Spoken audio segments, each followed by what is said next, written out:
O ex-presidente Jair Bolsonaro deu uma declaração polêmica a respeito da direita brasileira. Nesse vídeo eu vou mostrar a você que declaração foi essa e abrir aqui uma discussão sobre o assunto, mas antes temos outros assuntos a serem abordados que tiveram grande repercussão nessa quarta-feira. Começando pela velha política sendo exercida descaradamente em Brasília, mais especificamente na Câmara dos Deputados.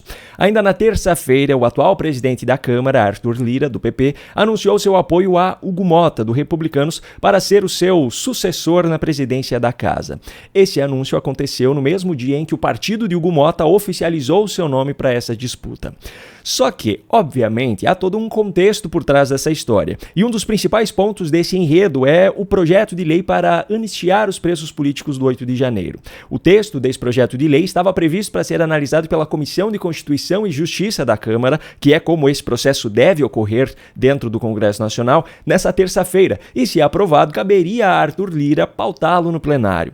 Só que Arthur Lira usou e abusou do poder de presidente da casa para atrasar a análise desse projeto. Ele simplesmente criou uma comissão especial que será composta por 34 deputados indicados pelos partidos e que terá ainda que ser instalada, depois eleger um presidente e um relator, criar um cronograma de debate e, com isso, a votação do texto, que é o que realmente interessa e que teria acontecido nessa terça-feira, fica lá para frente ainda com um prazo indefinido. Essa estratégia de Lira é apenas mais uma demonstração clara de que esse projeto de lei, que visa apenas trazer justiça àqueles que foram alvos de aberrações jurídicas, e eu já comentei várias vezes sobre isso aqui no canal, acabou se transformando em uma moeda de troca dentro da sujeira que é a política brasileira. Em paralelo a isso, Bolsonaro foi de surpresa ao Senado na tarde dessa terça e ao final dessa visita respondeu algumas perguntas de jornalistas. No final da noite, praticamente já no início da madrugada dessa quarta, a Folha de São Paulo publicou uma matéria afirmando que Arthur Lira tem aval de Bolsonaro e de ala do PT para colocar esse projeto de lei dentro de um acordo pela sucessão na presidência da Câmara. E no texto dessa reportagem ainda foi colocado que essa visita de Bolsonaro deixou claro que a decisão de Arthur Lira foi previamente discutida com ele para que fosse acrescentada uma emenda a esse texto, prevendo também a extinção da inelegibilidade de Bolsonaro. Ou seja, a Folha de São Paulo dá a entender que, para Bolsonaro, tudo bem esse projeto estar atrasado, desde que houvesse a possibilidade dele mesmo ser beneficiado com isso.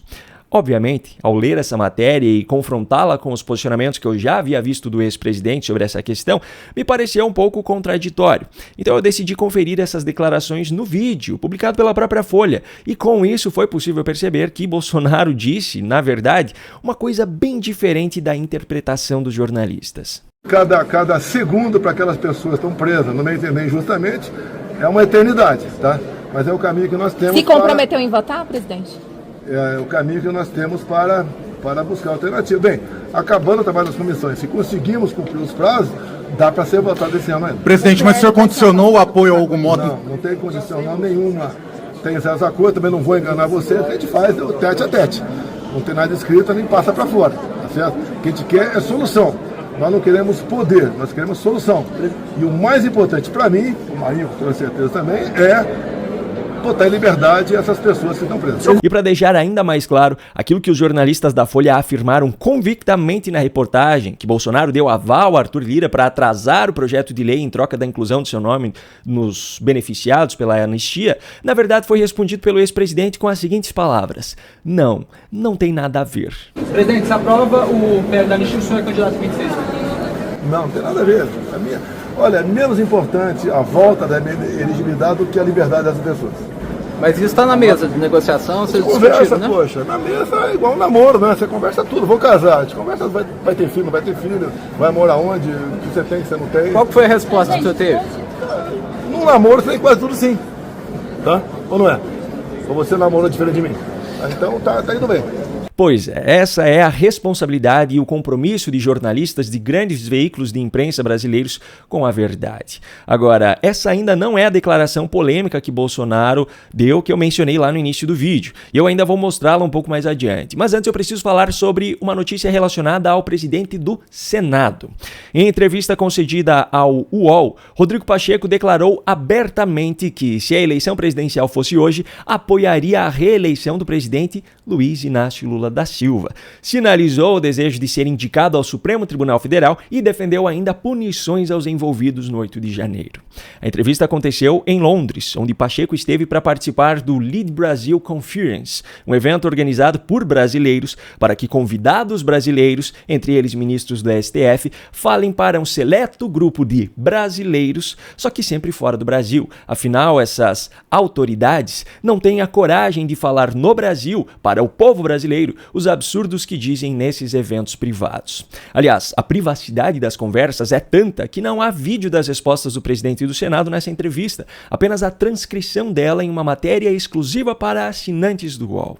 São disponibilizados ao público no YouTube os vídeos dos discursos e debates que acontecem no palco desses eventos. Mas as conversas que realmente importam são aquelas que acontecem fora dele, com as câmeras desligadas. Os patrocinadores e organizadores desses encontros são sempre grandes empresários, muitos deles proprietários de empresas diretamente afetadas por decisões do governo ou do Congresso Nacional, ou até mesmo alvos de julgamentos nas cortes mais importantes do judiciário.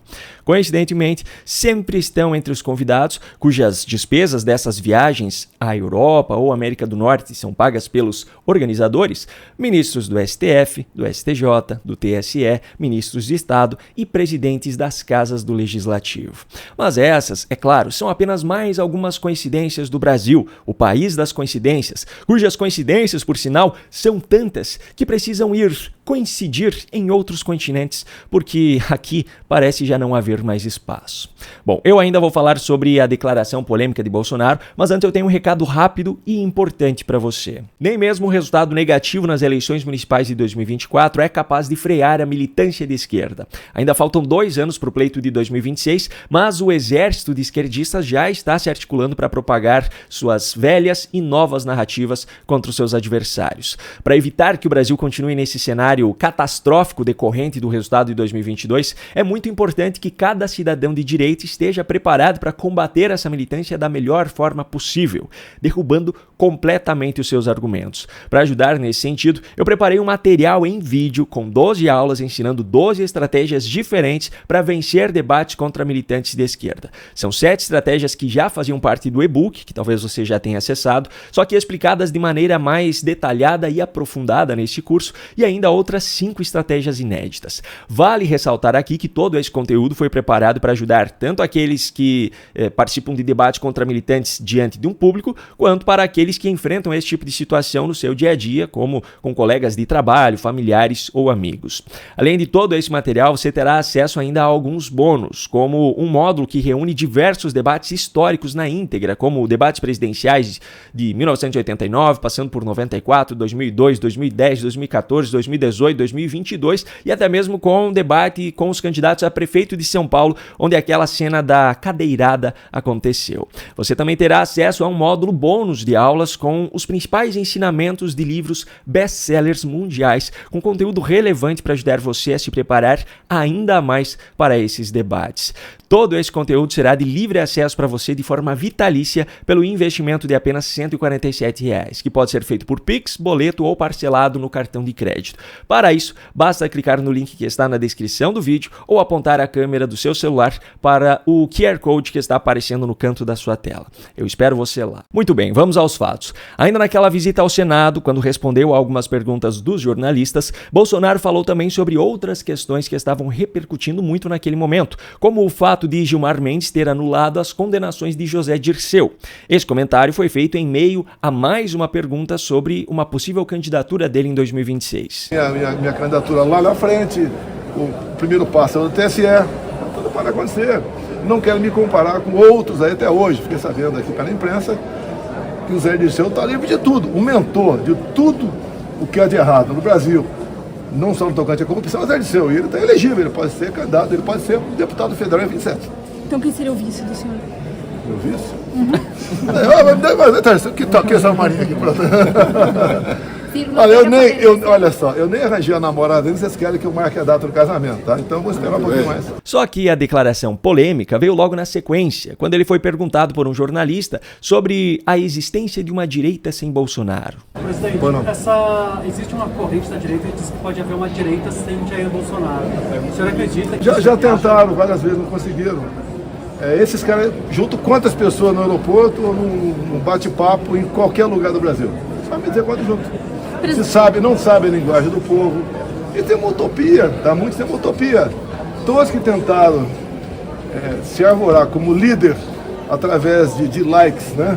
Ou de lacrações, não chegou a lugar nenhum. Parte da resposta parece ter sido direcionada a Pablo Marçal. Só que é preciso considerar também todo o contexto em que essa pergunta foi feita. No mesmo dia em que isso aconteceu, Ricardo Nunes, que foi candidato apoiado pelo PL em São Paulo, havia concedido uma entrevista ao Metrópolis, onde ele defendeu Tarcísio para a presidência em 2026, caso Bolsonaro continue inelegível, e ainda sinalizou que vislumbra um cargo de ministro no caso desse governo. Também no mesmo dia, o governador de Goiás, Ronaldo Caiado, concedeu uma entrevista à Globo News, onde ele falou que Bolsonaro foi extremamente deselegante com seus apoiadores e disse que o povo brasileiro cansou do estilo Bolsonaro. Portanto, a declaração de Bolsonaro não foi aleatória, mas não deixa de ser uma afirmação de que, na visão dele, não há uma direita brasileira sem ele. Agora eu quero saber de você, que está assistindo a esse vídeo. Você concorda com a declaração de Bolsonaro? Você acha que a direita brasileira é dependente dele?